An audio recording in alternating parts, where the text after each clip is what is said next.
Imagine nyo dito sa waterfalls ng Kabuanga. Makikita nyo ito, napakataas na puno. Oh. Wow! Ito, sobrang taas oh, parang mother tree. Tingnan nyo oh. Tapos nasa gitna siya dito ng waterfalls. Ayun.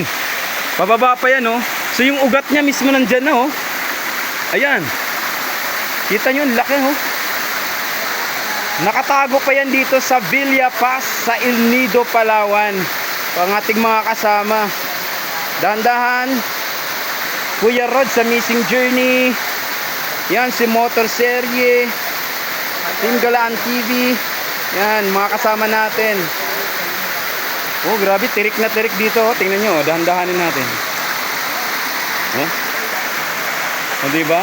Kakaibang waterfalls to. Trekking. Yan, sa mga taga El Nido, meron po kayong ganitong waterfalls na kaganda na nakatago dito sa Villa Pass.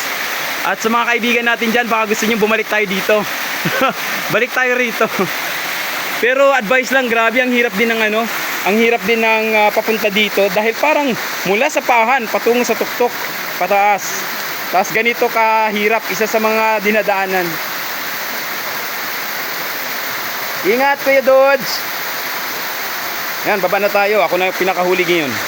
Dahil kakablog, ayan. Thank you so much everyone for watching.